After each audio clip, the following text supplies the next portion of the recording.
Ever had your heart broken? Girlfriend leave you, anything like that? Okay, when your money goes, it's worse. However bad that felt, oh my gosh, you don't want to lose your money. And I try to prevent that. And trust me, man, I've done it all. I've lost penny stocks. I've lost so much money. It's insane. Until I realized, you know what? You don't need to hit these home runs because the few people who post, oh, I made this money, they never show what they lose. So yeah, they might make 10 grand this month, but they lose 40 grand last month. That don't make any sense. So yeah, there's a lot of information out there. So what we do here, the whole freedom group and all that stuff, is we try to help people to make money sustainably and not lose it, right? So we focus on good quality stocks. People always trying to make $1 million, but they don't understand that you could make a lot of money from good, slow growing stocks. Believe it or not. One of my favorite stocks is B2B, the most boring stock in the world. My son laughed at me. He's like, you have this stock, it hasn't moved in 8 years. And I'm like, exactly, because the points within which it moves, I make a lot of money in those ups and downs. It's predictable. So I know I could make the money regularly. So at the end of the day, what I'm trying to get everybody to do is to make consistent money out of the stock market. So one way to do that, and the easiest way to do that, is dividends. Dividend investing is probably like the easiest way. You put your money in, you sit back, you get paid. The end, right? So I've learned to build that out, but more importantly, with those dividend stocks, you can still buy and sell, right? Right. And I feel they just dropped $50 behind Coca-Cola. No way, no how. They pay No. dividends. Yeah. Okay, that's actually a great question. So this is what's funny, right? Because I tell people like, I have no money to invest in stocks and stuff, but I try to tell people all the time, that's when you want to start. You want to start learning before you have money. Because when you do get money and you don't know what you're doing, you tend to lose it really fast. So you get 50 grand, you get 100 grand, you get whatever money. It works the same way as if you have a little bit of money. You want to go in slow and you want to choose your entry points.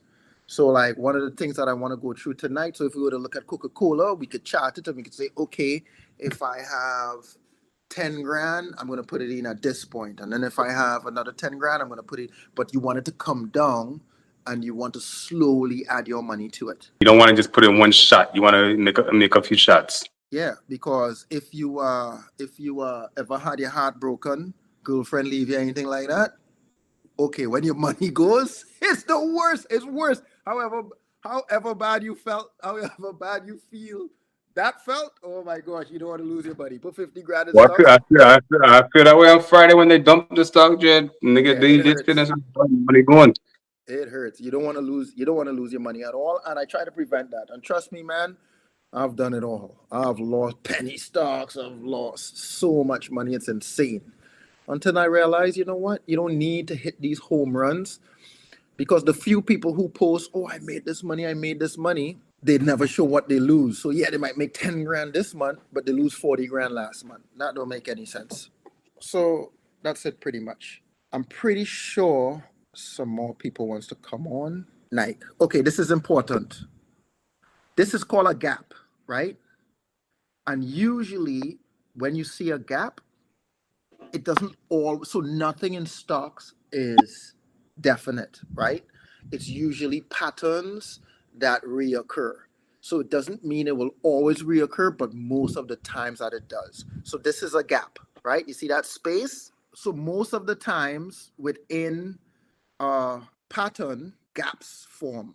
So that's a gap, a big space. And if you look back in the past, this is a big Nike gap. So by logic, this gap's supposed to close. And that's what we can trade those a lot of the times. So this is a gap here.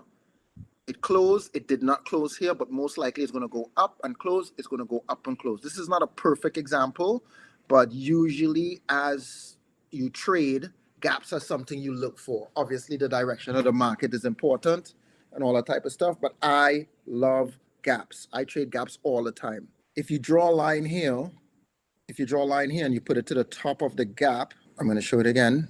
If you go to the top of this line here, you will notice, see Nike came down, hit the line, and went back up, which means it closed this gap. You guys saw that? Right. So that's an important thing in trading too. So this right in between here, this gap down, and then the gap closed. Right? As we see here, this is a big gap, but it has not closed.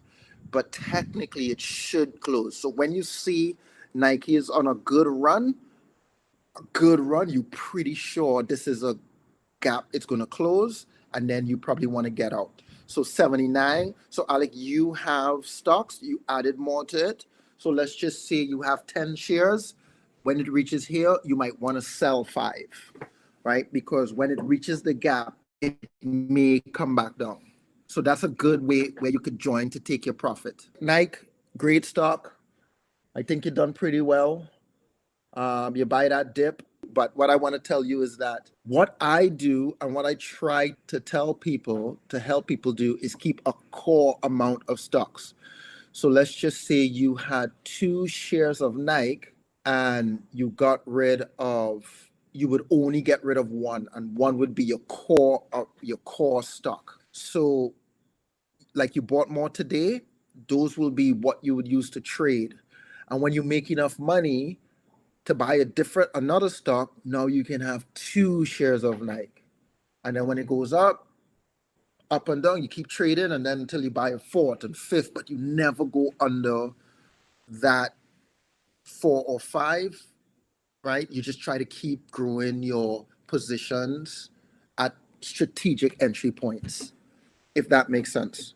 Now, like I said, the same thing, not everything is always the gospel, right? If you see it at an all-time high, sometimes when stocks go up really high, really fast, they're going to have a pullback. And if you wanted to sell all, you can sell all. And then okay, you're going to start back with your core 5 at a lower price point and just take all your money one time.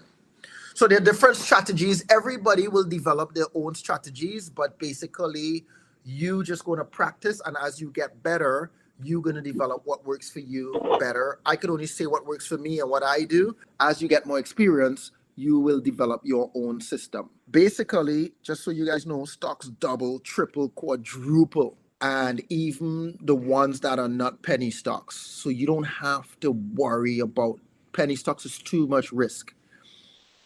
If you were to do a penny stock, if you were so inclined, right? Because some people do make a lot of money off of it.